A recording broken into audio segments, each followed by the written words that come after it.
Programa Ponto de Vista com Nelson Freire. Oferecimento: Sistema Fê Comércio RN. Trabalhando para o desenvolvimento do RN. Sebrae RN. Seja qual for o seu negócio, existe um Sebrae para você.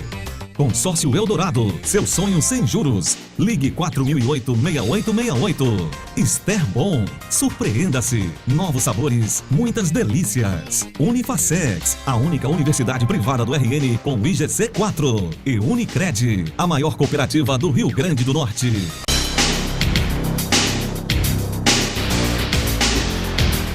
No nosso estado, há uma instituição específica, única e centenária, criada para guardar o nosso patrimônio cultural, histórico e geográfico. Trata-se do Instituto Histórico e Geográfico do Rio Grande do Norte, apropriadamente também conhecido como a Casa da Memória Potiguar. Uma instituição que, apesar da sua importância, é pouco conhecida de grande parte da população. E o que é pior, nem sempre recebe dos poderes públicos a atenção devida que realmente merece. Por isso, os seus membros e dirigentes são considerados abnegados, que se esmeram para a manutenção dos importantes documentos que relatam a nossa história cultural e política, desde tempos imemoriais até o dia de hoje. Tudo isso para que as gerações futuras tenham esse conhecimento. O Ponto de Vista de hoje recebe com muita alegria o presidente do Instituto Histórico e Geográfico do Rio Grande do Norte, eleito recentemente, Ormuz Simonetti. Ele vai nos falar sobre a instituição que dirige e a sua verdadeira importância para todos nós norte-riograndenses. Mas antes da entrevista, eu quero mandar um abraço para o meu amigo jornalista Paulo Tarcísio, para também o meu amigo escritor Valério Mesquita, ex-presidente do próprio Instituto, a minha amiga Suzana Ledibur e também o nosso querido professor Rinaldo Barros. Meu caro presidente Ormuz Simonetti, uma alegria imensa receber você, que preside esse nosso instituto, como a gente falou agora há pouco, que é tão importante para nós. E eu me sinto orgulhoso de estar entrevistando hoje, até porque faço parte também, como membro desse instituto. Obrigado por você ter aceitado o convite e eu gostaria de começar, Ormuz, perguntando a você, há quanto tempo existe o Instituto Histórico e Geográfico do Rio Grande do Norte? A nossa instituição foi criada em 29 de março de 1902, embora o prédio seja de 1906. Mas o Instituto Histórico vai completar, em março do ano que entra, 115 anos. Quem foram os fundadores do Instituto? Um grupo de intelectuais, entre os quais estava Câmara Cascudo e o nosso Vicente de Lemos, que vem dar nome àquele largo que nós temos ao lado do Instituto Histórico. Que beleza, um grupo, então, muito interessante. Um grupo seleto de intelectuais. Seleto de intelectuais. Qual é, então, desde aquele momento, desde aquela fundação, qual tem sido o maior objetivo da instituição? A instituição foi criada justamente para guardar, preservar os documentos históricos, os livros, toda essa gama de decretos e tudo que fizesse parte da história do nosso Estado. Ter onde guardar esse material, né? Esse material vem sendo guardado permanentemente desde então, ou ele parou no tempo, ou ele continua, os atos, esses atuais, já na modernidade, já em pleno século XXI, eles continuam sendo arquivados no Instituto? Não. Essa documentação, há muito tempo nós não recebemos doações de livros, essa coisa toda, né? Nós temos material, nosso acervo deve ter em torno de 50 mil títulos, né? E isso vem guardando documentos desde o período colonial, passando pelo período imperial e republicano. Agora, o que se estranha é que a nossa instituição não ter uma verba específica para a aquisição de livros, porque os institutos históricos, certamente do Sul, detêm essa verba, porque se não há doação, não há como melhorar e engrandecer esse acervo. Nós estamos bem atrasados em termos de livros. já que uma boa parte desse acervo, não digo uma boa parte, mas uma parte desse acervo já vem se deteriorando por falta de um acondicionamento ideal para o nosso acervo. Nós não temos esse acondicionamento. Você foi eleito recentemente para um mandato de 3 anos. Eu queria saber de você se essa questão da busca de novos documentos passa a ser também, na sua gestão, um desafio.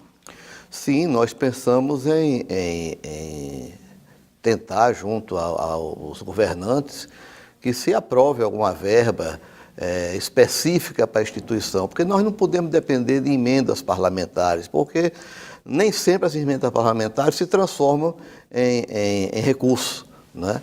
Então, nós precisamos de ter, eu estou tentando, na Assembleia Legislativa, que se destine no orçamento agora, que está sendo estudado, viabilizado, uma verba específica para a instituição, para a sua manutenção e também a aquisição de material que vai fazer parte do nosso acervo.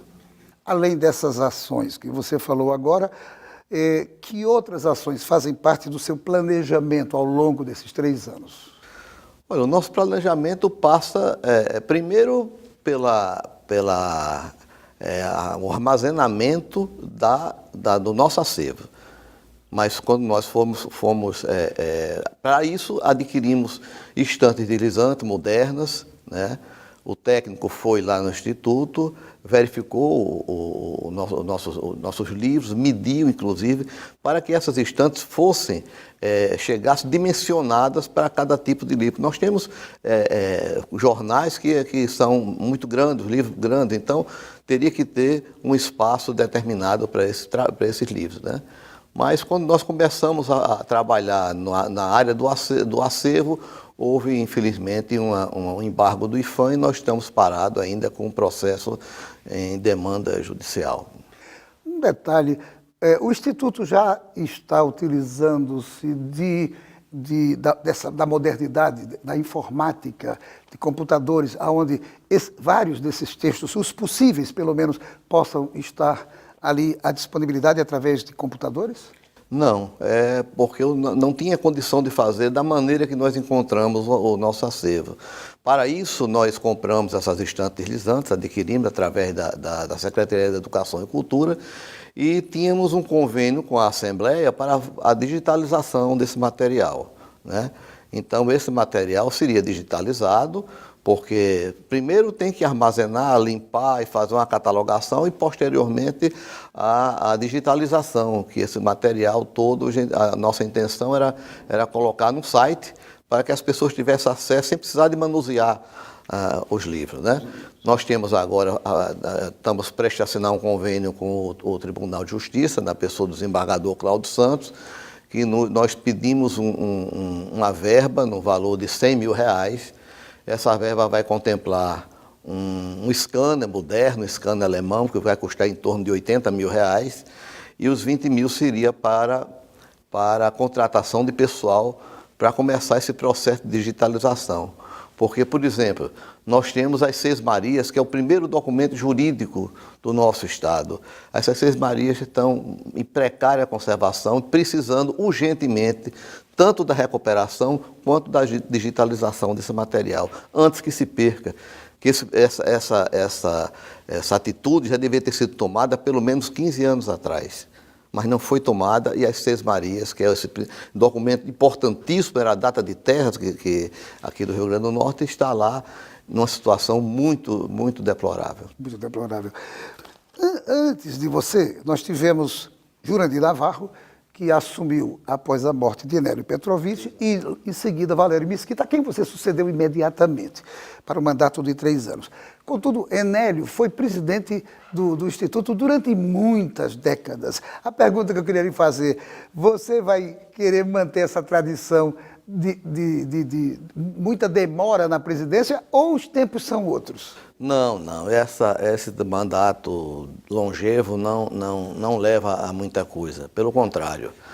Acontece que, ainda na gestão de Jurandir, ele nos chamou, a mim, a Carlos Gomes e a Felipe Trindade, e nós fizemos um estudo no Estatuto que datava de 1927, e atualizamos até com base no Código Civil, que estava todo desatualizado.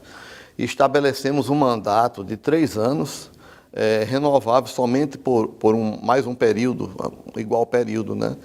E depois, depois teria que ser substituído por a presidência. Os outros cargos poderiam permanecer, mas com outro presidente. É interessante porque exatamente rejuvenesce a instituição, pessoas com outras ideias chegam e isso mantém a instituição viva. Atualmente, quantos sócios nós temos no Instituto Histórico? Nós temos em torno de talvez 200 sócios, 200 e poucos sócios, mas esses sócios não vão permanecer. Pelo seguinte, porque tem sócio que entrou na instituição há 20 anos atrás, há 30 anos atrás, e alguns deles não foram nem receber o diploma. Então, esse sócio não nos interessa. O que interessa é um sócio participante, um sócio que atenda às nossas... Porque nós temos, veja bem, nós não temos recursos ordinários, nós não temos recursos de qualidade nenhuma, e nós precisamos manter a instituição. Nós temos uma despesa em torno de 5 mil, 6 mil reais por mês. E isso tem que sair de algum canto. Anuidade?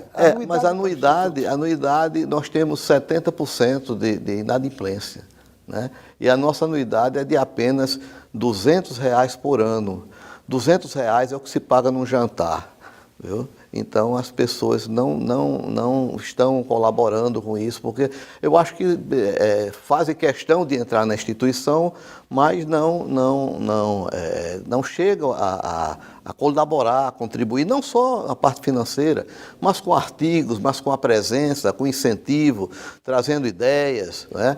Então, a instituição pode ser ajudada de várias maneiras, não só financeiramente. Isso é uma ideia interessante, até precisa ser o planejamento dos próximos 3 anos, para que essa anuidade possa, quem sabe, ser mais bem vista pelos próprios associados do Instituto e, de fato, serem induzidos eles a escreverem coisas. Até porque você tem, por exemplo, uma revista que você me mostrou aqui, e essa revista vai ser lançada até o final do mês, vai ser com vários artigos, com várias coisas. É importante que o participante do Instituto participe desse, que é um grande documento moderno, que mostra a evolução das coisas também já no século XXI. Exatamente. Essa revista, nós fizemos um contrato, um convênio com o Grupo Neoenergia, Coserno, né? E fizemos 4 exemplares, né? Foi de 1.000 exemplares, 4 edições de 1.000 exemplares cada, através da Lei Câmara Cascudo. E já estamos em via de prestar conta dessa, porque já saímos com a última edição, que vai ser lançada agora no dia 27, que é a posse de 20 novos sócios. Isso vai ser no Centro Paroquial Dom Heitor de Araújo Salles, que nós não temos. O Instituto está embargado e nosso auditório lá é um auditório de 1906, né? Quer dizer, para talvez 50, 60 pessoas bem acomodadas, né? E o auditório Dom Heitor de Araújo Salles é cedido pelo padre lá da catedral, né? Da antiga catedral, e lá comporta um auditório com 200 lugares. Agora, nosso coquetel, essa coisa, será no Largo Vicente Lemos. Ali é o largo, ao lado do Instituto Histórico, nós costumamos fazer esses coquetéis, essas festividades no Largo Vicente Lemos. Que beleza. Eu aproveito então para convidar o telespectador também para participar desse lançamento e conhecer de perto o que é o nosso Instituto. Mas não saia daí. A gente volta já para o nosso segundo bloco.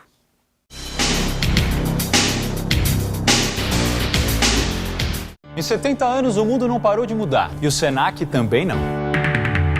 Formamos pessoas e investimos em infraestrutura para que os alunos coloquem em prática todo o conhecimento aprendido nas aulas. Aliás, conhecimento produzido aqui e reconhecido no mundo. São 70 anos desenvolvendo o mercado por meio de consultorias para empresas e da inserção de profissionais qualificados. Hoje estamos prontos para o futuro. Senac 70 anos. Essa história está só começando. Os sabores Esterbon surpreendem o Rio Grande do Norte e é aqui, no nosso estado, onde são produzidas essas maravilhas, em uma das mais modernas fábricas da América Latina. Na Esterbon, tudo é produzido com muito carinho, seguindo os mais exigentes padrões de qualidade e de responsabilidade ambiental. Exija a qualidade Esterbon na sua casa. O sabor genuinamente potiguar vai continuar te surpreendendo. Unifacex, um dos melhores centros universitários do Brasil, acaba de inaugurar novo campus Imaculada Conceição. Lança novo curso de farmácia, com moderna proposta pedagógica. Tem o melhor curso de administração do RN e diversos outros à sua escolha, com a qualidade que fazem do Unifacex e GC4. E para você ter ideia, não tem uma única universidade privada do RN com GC4. Unifacex, 5 unidades com a mais completa estrutura para você. Vestibular toda quarta e sexta. Seu papel é estudar. O nosso é tornar possível seus estudos. Seu papel é dirigir com responsabilidade. O nosso é tornar possível o seu carro. Seu papel é decidir viver junto para sempre. O nosso é tornar possível o futuro de vocês dois. Seu papel é amar seus filhos. O nosso é tornar possível o lar da sua família. Consórcio Eldorado. Há 30 anos, o nosso papel é tornar possível. Eu vendo bem, mas nunca sobra dinheiro no fim do mês. O que está errado? O Sebrae tem a resposta, Fernando. Aqui você identifica o real problema da sua empresa, faz um diagnóstico para definir a melhor solução e aprende a superar todos os desafios do mercado. Se você tem um problema, tenha certeza. Existe um Sebrae para você. 0800 570 0800.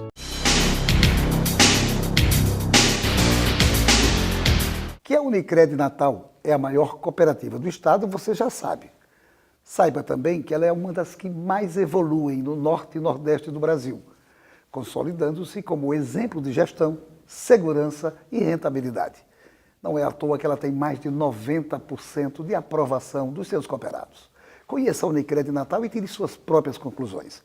Para maiores informações, ligue 4009-3535. E nós voltamos à entrevista com o presidente do Instituto Histórico e Geográfico do Rio Grande do Norte, Ormuz Simonetti. Ormuz, qual o critério para se tornar membro do Instituto Histórico do Rio Grande do Norte? Bom, nós temos um critério que o atenso membro tenha escrito um livro, né? E ele vai fazer uma ficha, vai mandar o currículo, né? E nós vamos ter uma comissão de 3 pessoas que avalia esse currículo dele, vê a produção literária dele e aprova-se ou não. No primeiro bloco, nós falamos sobre um assunto, você falou sobre as dificuldades financeiras do Instituto. Eu queria voltar a tocar nesse assunto. Qual é a posição do governo do Estado hoje em relação ao nosso Instituto? Em que ele contribui, de que forma poderá contribuir? O que é que está sendo feito com relação a esse apoiamento do governo do Estado ao nosso Instituto? Bom, até agora não há nenhum apoio do governo do Estado, mesmo porque nós não tivemos a oportunidade de conversar com o governador, não houve oportunidade ainda. Mas o governo do Estado muito pode fazer pela instituição, né? E nós estamos pensando logo que conclua os serviços que estavam realizando na instituição e que foram paralisados, nós fazemos uma visita ao governo do Estado e saber o que é que o que é que ele pode contribuir conosco. Mesmo considerando toda a crise econômica e financeira do país, eu acho que é possível alguma coisa para a cultura, porque, na verdade, o Instituto Histórico é a casa da memória, a gente tem que preservar isso para gerações futuras. Aliás, isso me chama a atenção, Ormuz, eu queria até lhe fazer uma pergunta. Não é de hoje, não. A gente já percebe isso há muito tempo. Por que é que os governantes, via de regra, dão pouca atenção às coisas da cultura, da história do nosso Estado? É boa essa sua pergunta, porque a cultura nunca foi prioridade, né? A cultura não é priorizada. Basta você ver a nossa situação. Nós somos uma entidade privada, embora que preste serviço à sociedade como um todo. Mas não é fácil se conseguir dinheiro, recursos para fazer tantas obras, tantas necessidades que nós temos. É muito difícil conseguir com os poderes públicos. É muito difícil. A Prefeitura Municipal de Natal tem algum relacionamento? Ela disponibiliza algum tipo de contribuição para o Instituto? A Prefeitura, o ano passado, nós conseguimos ainda R$10 mil com a Prefeitura. Esse dinheiro foi utilizado para a compra de material, né? Material de expediente, que nós estávamos numa situação que precisava de se cotizar todo dia para comprar aquilo que era de importância crucial, papel, copo descartável, água mineral, a gente estava se cotizando para isso. Esse ano nós tínhamos um projeto de R$120 mil que seria destinado à instituição, dos quais uma emenda parlamentar da vereadora Júlia Arruda, que era R$60 mil, e R$60 mil verba de gabinete, não é? Mas aconteceram problemas e a dificuldade da prefeitura que passa, recursos, pagamento de folha, até esse instante não foi liberado nada ainda, que é com esse dinheiro que a gente estava contando para fazer essa parte do nosso, onde abriga o acervo, da nossa sala de acervo. Estamos contando com esse dinheiro. E esperamos que esses recursos, pelo menos os R$60 mil, que ele ainda conseguimos nesse ano ainda, para poder a gente concluir essa sala. Além das instituições, que obviamente o Instituto vai continuar procurando e continuar contactando no sentido de receber apoio, poderia também ser trabalhado alguns beneméritos, tá? De alguma forma, de algum tipo, que pudessem adicionar uma contribuição às que os próprios membros já fazem? Pode, mas veja bem, solicitar recurso hoje é muito difícil, é muito complicado, né?